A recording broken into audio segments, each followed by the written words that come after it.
Hi everyone, Luke Filmboss here. Like I promised, I am here to do a full Zack Snyder's Justice League trailer breakdown.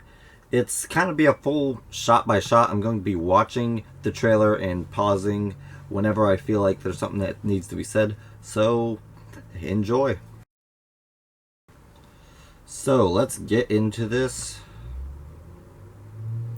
So I love the way the scene starts with Superman letting out a cry of pain, and you just see the echoes of his voice as he screams out, and it just like makes like an echo ripple effect with Lex Luthor narration using the lines from the end of Batman vs Superman. It's really good stuff, and it fits so well. And then you have this shot of the mascara and that building coming down. That's the building where the mother box was being kept. It's very good. I love these shots. Nightmare sequence, gorgeous cinematography, and some discovery of Darkseid. And then we get to this throne room, and this thing is massive. This thing is gorgeous. Zack Snyder knows how to make a visually stunning film, and he does that here easily. His best aspect, I would argue, is his cinematography. But in a close second, I would say his stories, the complexity and emotion of them. And then a little bit back would be the characters, but not by like much. But I feel like I've only seen Man of Steel and BVS from Zack Snyder. But if they're anything to go by, I love them. I think that Zack Snyder is one of the most talented directors. I'll have to watch Watchmen and 300, and I think I'll watch his Guardians of the Owls, or whatever that owl movie is called, because I really like what he's done. And so I'm going to watch some more movies. Like, as of now, I've only seen 2 movies, and he's one of my favorite directors. I don't know if I would still feel the same way after watching some more of his movies, but what I've heard about them, because Watchmen and 300 are considered his best, I think I would enjoy them. So, yeah. Visual style is definitely one of his strong suits, and this throne room is great. Speaking of visual, this shot of Darkseid here, I'll back it up, is great. I love the design. It's very comics accurate, and it's the kind of live action Darkseid we deserve. He is ripped, he is tall, he is intimidating, and that armor is so detailed. And then you have I forget what his name is on Darkseid's right side. I'll get his name, especially after watching this movie. I'll probably know it. And a character I do know is Granny Goodness on Darkseid's left side, and that's just cool. I love that. So let's keep this moving. So you have a shot of Steppenwolf kneeling before, whether it's Darkseid or any of the other, what they're called, new gods. But yeah, so he's obviously underneath their authority. The 3 that we saw is pretty much like the Apocalypse Trinity, if you will. Like, you have Batman, Superman, and Wonder Woman are the DC superhero Trinity. So, like, the new gods up in Apocalypse, they're like the evil Trinity. And then you have Steppenwolf, who is the main villain of this movie. He's pretty much like a glorified servant of them, and that's going to be cool. And I think there are a lot of cool routes that Zack Snyder could have gone in developing the character of Steppenwolf. And let's just look here. I love his design. You see the armor coming fully off. Like, it's kind of cool to see what he looks like without his armor. And it looks kind of creepy and like broken, but yet there's still like a softness, like even like a humanistic emotion to his face. And so I'm very proud of Zack Snyder for somehow bringing this creepy like alien with horns. Like, you had Thanos, who was like this purple alien with like a weird chin, and we were able to feel for him. He had emotion. But, like, I feel like Zack Snyder's pulled off the same thing, maybe not quite as well, with this alien with giant horns and, like, a goat beard or whatever. It's like, but it's done very well. I love the voice and everything. And then you just have Steppenwolf knocking out Amazonians there. Batman looking for warriors. And then you got this cool scene of Aquaman there and the tank. I love it. It's great. This is a good line from Alfred. That was a great shot there of Steppenwolf. Yeah. Don't wave the red cape at the raging bull if you can't take it down. That's such a good line. Paul Kent's voice here. It's great stuff. Before I get into that, I just want to go back and point out, yes, we see some footage here. Here we have Wonder Woman, that slow motion of when Flash gives her the sword.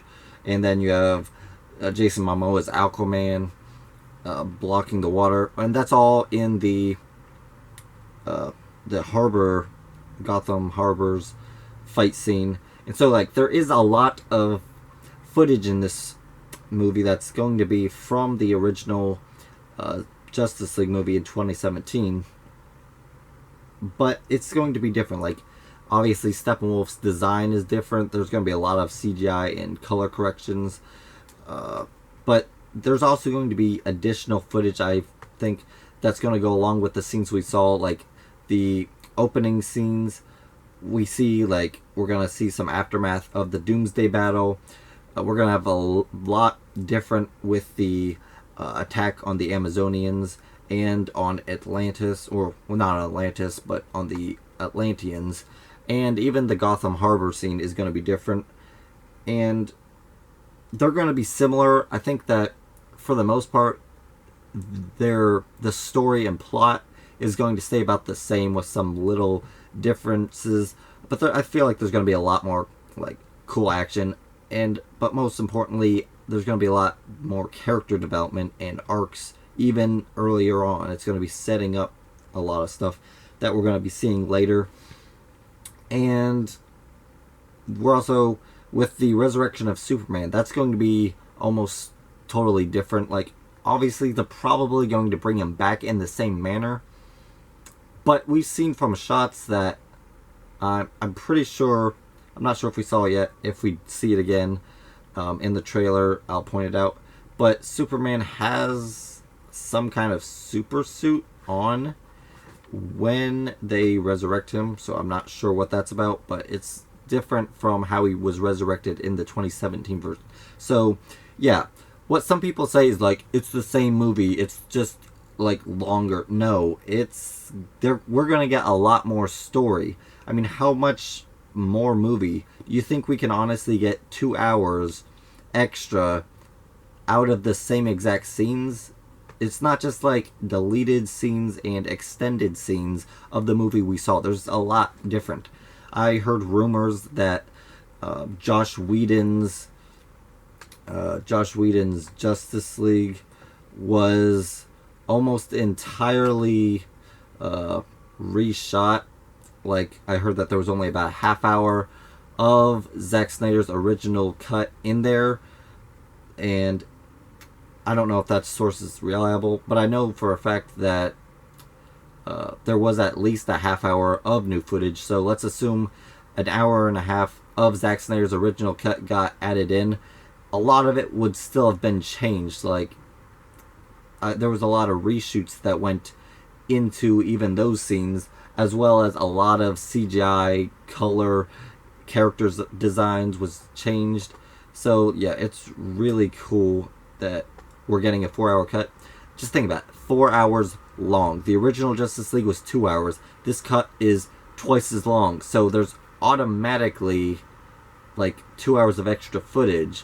And I know there are the new scenes that he shot with Joker and Martian Manhunter. So you can say it wasn't actually completely his cut. But like I said, there was at least a half hour of new footage. So that takes another half hour out. So we have about 2.5 hours. So assuming that those new scenes that he added in of Joker and such adds, if we're being honest, 30 minutes is pushing it. That's being generous to how much extra footage would have been put in. So in the end, that gives us still about 2 hours of completely unseen footage if that's as long as the rumors aren't true of the fact that Zack Snyder only had a half hour, because if only we've only seen a half hour of his original cut, then what that means that we've got 3.5 hours of footage that we have never seen before. So be expecting the unexpected. So I'm gonna get back to this. Lots of cool shots. I love it. So let's get here. Aquaman. I love Paul Kent's narration. Find out what your reason for being here. You're here for a purpose. Back to that, I gotta mention here, my favorite shot, the Superman flight sequence.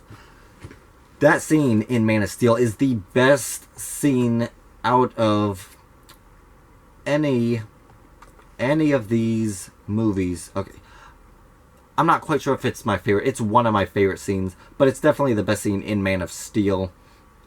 It's so powerful. It's him like discovering who he is, and a lot happened to him in BVS that like tore him down, and so like this is him resurrected. This is him starting fresh, starting new, taking that plunge, finding who he is again.